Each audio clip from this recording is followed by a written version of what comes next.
A warm welcome to our talk about Coca-Cola, the original way. I'm Sandra Freisinger. I'm leading BCMA DACH, and I'm very glad that I'm joined here by you as guests today, Lure Media and SKW Schwarz Lawyers. And I would like to ask you to present yourself. Maybe we can start with you, David Inkovaya. What is Lure and what are you doing there? Yeah, thank you very much. We're really happy to be here with you today and also to share this super exciting case. My name is David. I'm the founder of Lure, and the company will be 5 years old in January. We're a classic creative and strategic advertising agency and also a production company, meaning that we are creating from a strategic perspective and producing everything that we develop. Together with our clients and our partners. And in some cases, we're also taking care of the media strategy and media distribution for some of our clients as well. And Coca-Cola is one of our clients. We work as the lead agency for Coca-Cola in Germany on things that relate to HoReCa, which is Coke's business in relationship to bars and restaurants, which is a really big and important business for Coca-Cola. Thanks a lot. Hugo Heimpel, would you like to continue? Yes. So as David mentioned, we're not only a creative agency, but also a production company. And I'm head of production at Lure Media and creative producer. And I'm also kind of like a bit of a link between those two categories because they're not so separated in our company, but they go very much together. So I'm already involved in the creation, but then later, obviously, also in the production part. And I'm at Lure from the beginning, and yeah, still happy to be here. Perfect. Margaret Knitter, may I also ask you to present yourself? Sure. Well, I'm happy to be here. My name is Margaret. I'm a lawyer. I'm at the German law firm SKW Schwarz.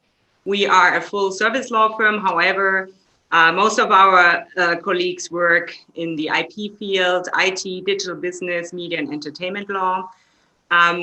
We work a lot together, Sandra, because we are both in the BCMA chapter for the DACH region.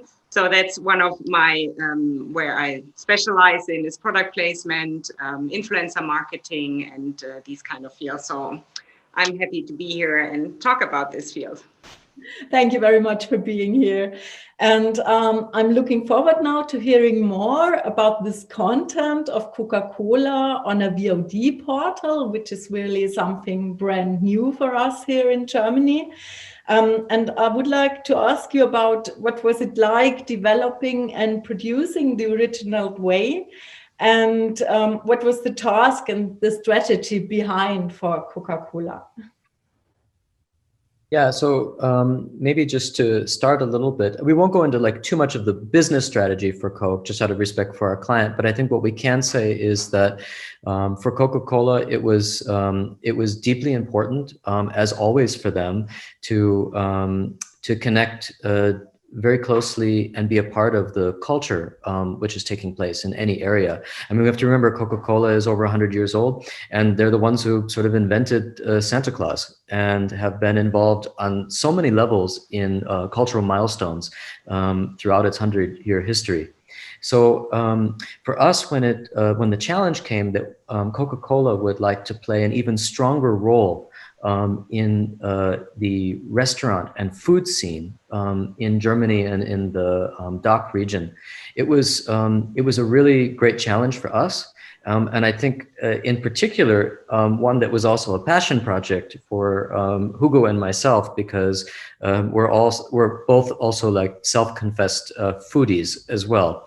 So it gave us a really fantastic opportunity, not only to connect passions for Coca-Cola and also for ourselves, but then also to explore the idea. And this is, I think, to answer your question on strategy a bit more directly, how we could turn Coke's own customers into partners for them. And that was a very, very interesting challenge. And maybe Hugo, you want to talk a little further on that? Yeah, I think the one of the challenges was also to, as David said, have Coke play an even bigger role in gastronomy. And that means, sure, on the one hand, that you need to talk to gastronomers, but at the same time to consumers, which is kind of a challenge, because that's kind of like B2B and B2C together.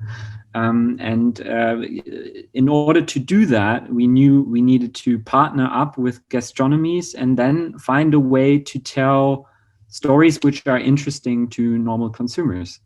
And that was kind of the approach that we developed, and I hope we also succeeded with in some way, or it seems like. Yeah. I think we see it now, because we would like to show this brief trailer you produce so that our viewers can see what the program is like actually. And as I'm a foodie, I'm really looking forward to that.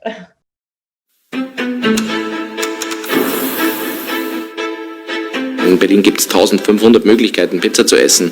Vom Imbissstand bis zum besseren Italiener. Aber das ist für mich nicht relevant. Für mich war relevant, was machen die besten Pizzerien in Neapel. My whole idea to open this restaurant was to show people what Indian food really is. A lot of Germans have traveled to India. A lot of Germans have seen the world. They want spicy food. They want authentic food.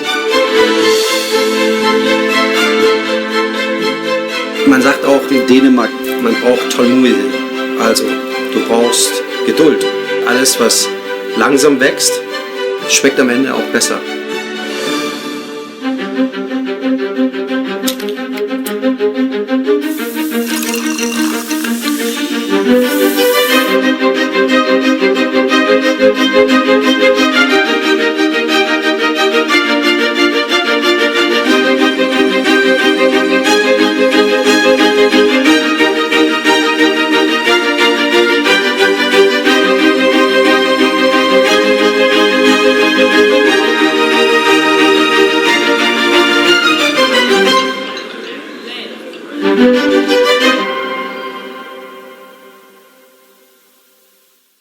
Great work you did.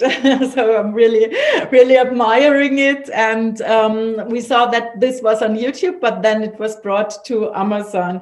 What was the difference between creating this program and creating a, let's say, more classical strategy marketing campaign?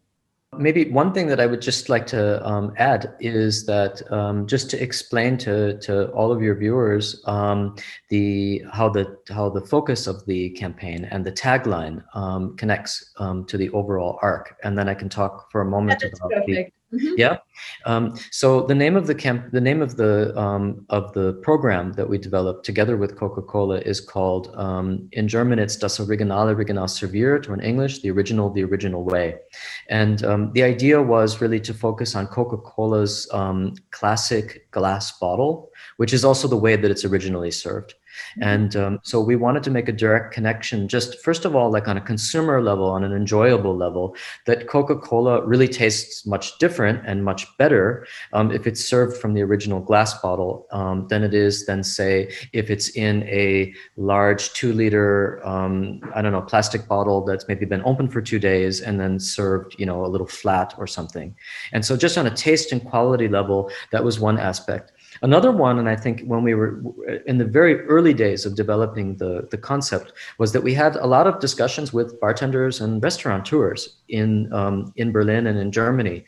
And there was one in particular who said that they sell 90%, even when they have other competitors on the menu, 90% of what they sell is in soft drinks is always Coca-Cola.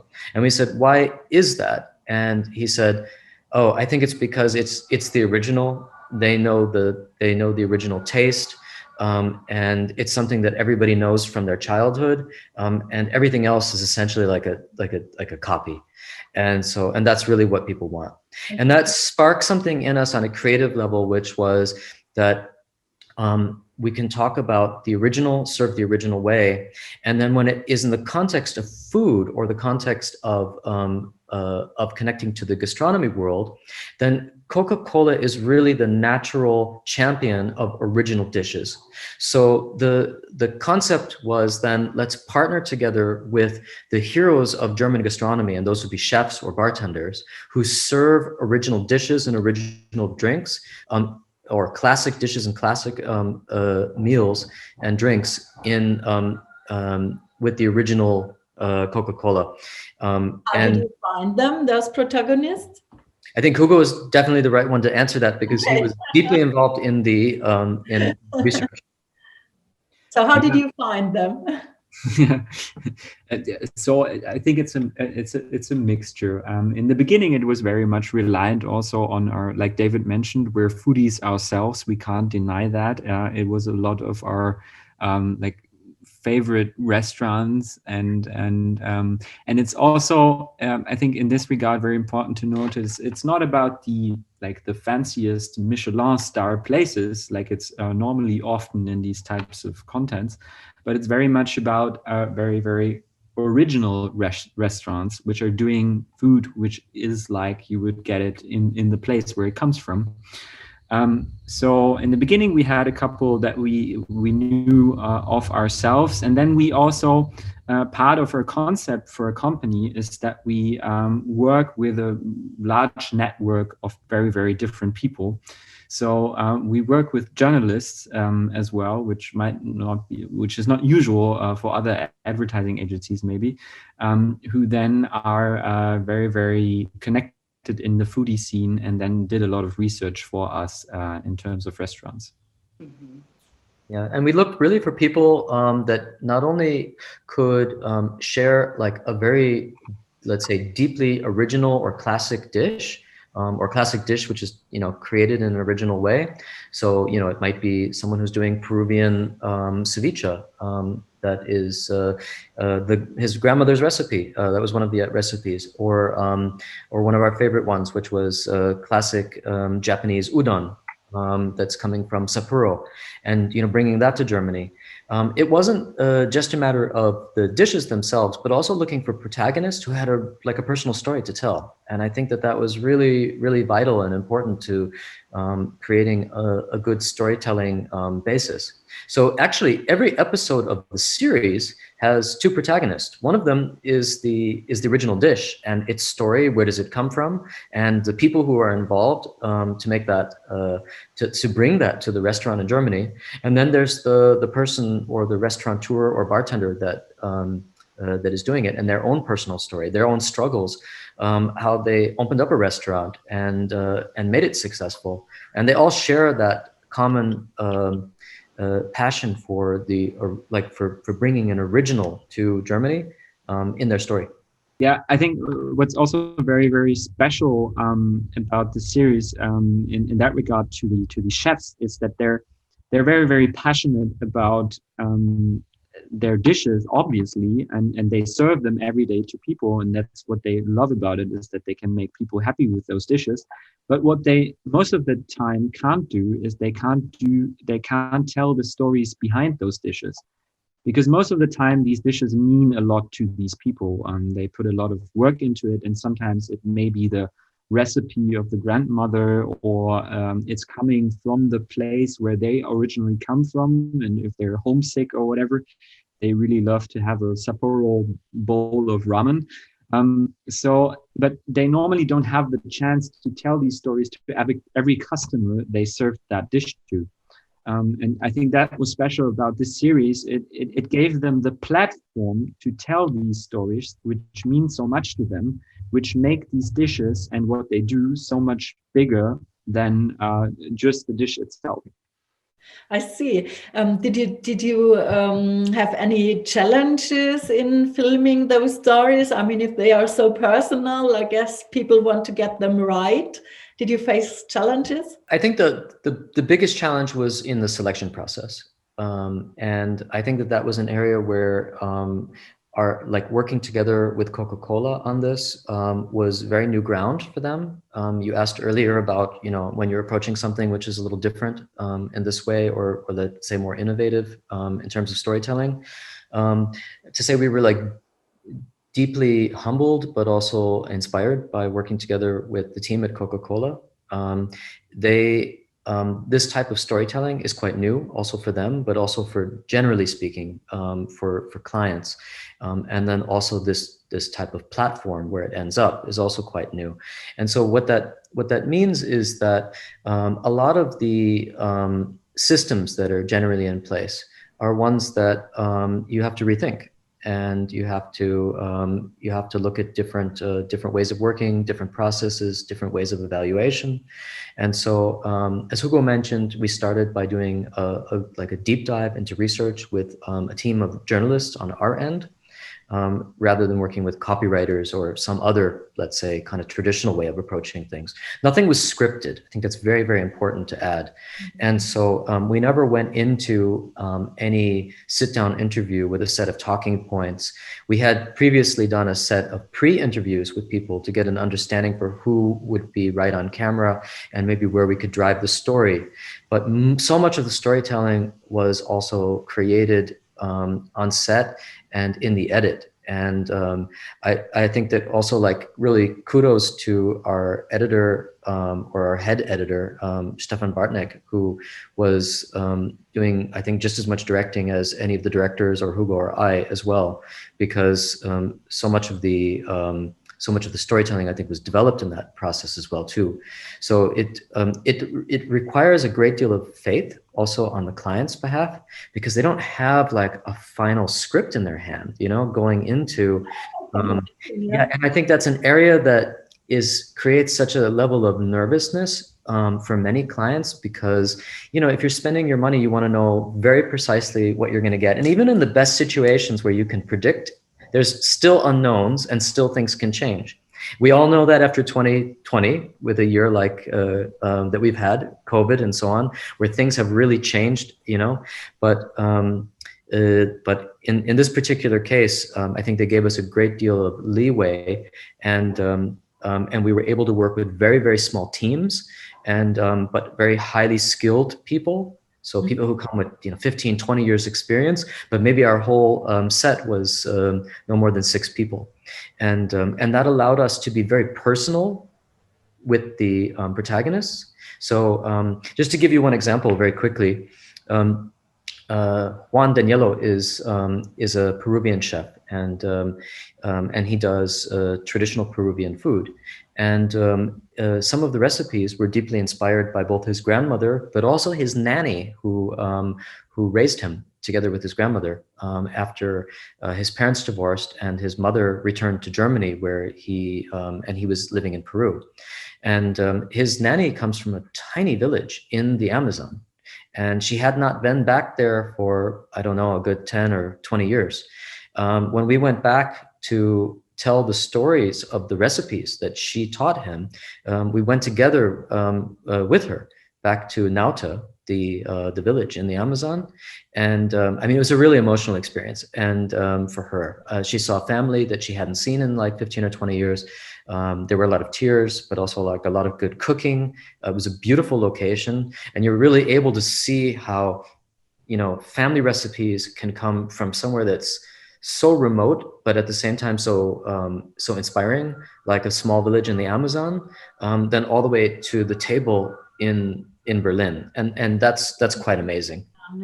Yeah, that's really touching, I guess, if you are part of that. Now, Amazon was convinced as well to show this series on Germany, on the German portal, I guess. Yeah. So was that planned? Was that the intention at the beginning, or how did you manage to do that? Because I think it's one of the first programs there, branded content programs. It wasn't planned, but I do have to say that there is something to, I think, being very, very saying out loud to yourselves what some of your wishes are early on in the beginning. Not to be too esoteric, but I think that Hugo and I have learned that in multiple situations. And I think one of the things that we said was our goal here before we start is that we want to make something that people would watch on a video on demand platform organically. And that was not from a goal of like a business goal. It was really in terms of a quality goal. And we said we would like this to not be something that, you know, people are paid to watch, but something that people would organically watch on one of those channels. Because, you know, we're just like everybody, we're big, you know, Netflix and Amazon fans, and we watch a lot of documentaries. And we wanted to have something that, even if it's something which is branded, would be on the level of quality that audiences would want to watch organically on one of those channels. And then there we are, you know, it ends up on Amazon, and we couldn't be more pleased. We're incredibly proud of that. Yeah. And also quality, not just in regards of, you know, that it's beautiful shots or something, but it's also that like many people can do, and like we can all achieve that nowadays in production. But I think the main challenge is the storytelling, and then together with the client, and we're really thankful, I think, for all the freedom and trust that we got from Coca-Cola. Yeah, and you won an Effie this year with the program. So it also worked out from terms of business performance, is that right? Yeah, I mean, I wouldn't even call it a business performance, but just really that there aren't too many awards out there where you would say those you can really measure and that are really, you know, that the FA is that's the grown-up award, and we're not big on being award addicted as an agency. So we put our focus into other places when we can. And that's kind of, I guess that's one of the freedoms of having an independent agency, is that, you know, we're not addicted to that.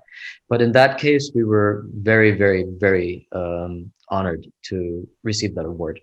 Yeah, you can be. Thanks a lot for those insights. Now, Margaret, I would like to turn to you on the legal side, because we know that things are very much restricted in broadcasting branded content programs. So maybe you can give us kind of an insight on that. Can you tell us something about the legal requirements for branded content on VOD portals in general? Sure. Now we come to the boring part of our session. No, I hope not, and I hope you stay with us. Actually, it's quite fascinating. So your question was if there are any differences between classic TV programs and VODs regarding labeling requirements, and actually there are not. Even the old broadcasting treaty, I'm talking about German treaty now, even though it was not explicitly stated, but it always also applied to VOD platforms. So there was always the requirement to label if there's advertisement. So now we have the new Media Interstate Treaty in force, and there it's more visible because it clearly states that it's applicable to new media now as well. But however, I would like to take this opportunity to give some general guidance, what is allowed and what is not allowed. So in general, advertisement always has to be clearly distinguishable and separated from editorial content. So for the viewer, it has to be clear, now this is advertisement or this is not advertisement. It also, when we talk about product placement, and we do have some German decisions on that sphere, it does not have to be too much. The product has to be in the back, kind of, right? You're not allowed to show it all the time. You never allowed for the brand. It's not allowed to ask the viewer buy that product when we talk about product placement. Of course, it's not allowed that the brand influences the story. The law says it's not allowed that it influences the story. It's not allowed in political information, for children, product placement, when we talk about purely kids shows, that's not allowed. So that has all been before there, but now maybe it's more clear for VOD platforms. So you can compare the regulation of VOD platforms to private broadcasters, or is that not possible? Yes, you can. You can. Okay, so that makes it probably more clear. And about branded content programs in special, it's the same. Well, the law does not have this, it does not mention, we all know it's so hard to define what is branded content. What we have in the law is product placement and sponsoring. It says that surreptitious advertising is not allowed. So it really depends on the case, what we have here, because we talk about branded content, but the law doesn't. So we really have to look what we are talking about now, like the original way, the videos, we have to look at that and then decide, well, is this sponsoring, is this product placement, or is it something new? However, surreptitious advertising is not allowed. So for the viewer, it has to be clear right from the start that this is product placement or sponsored. You have to label it at the beginning and at the end. Mm-hmm. And does it make any difference if it's aired on a national VOD portal like Join or TV Now, or on Netflix and Amazon as international players? Mm-hmm. No, there's no difference there. Okay. And the new guidelines for audiovisual media, they came into force. Does that mean anything for the producers or brands? I mean, you said before it's more kind of a specification. Is it longer guidelines, or where is it based on? Right. I mean, they have been working on that for several years, because the old broadcasting treaty, when that just didn't have the look, that had the look on the traditional linear TV program and radio. So it was always not clear, and for the players. Sorry about that. So now I think for everybody it will be easier, for the courts and for the brands and the producers, because now it's in there. It says where it directly applies to VOD platforms. We didn't have that before that. So now it's actually in the law. It also applies to video sharing platforms, social networks like Instagram, when we talk about videos, of course. Also to search engines like Google, it applies, or interfaces on smart TVs. And before that, you had to construct it. It was there when you knew how to apply the law, but now it's actually listed there. So it makes it much easier, I think, for everybody. I think that's a good progress in that. And I hope we see a lot more branded content programs on VOD portals. What do you plan next from Lure? Is there something we can be curious about? We do have quite a few things that we just released, but also that I think that we have in the pipeline.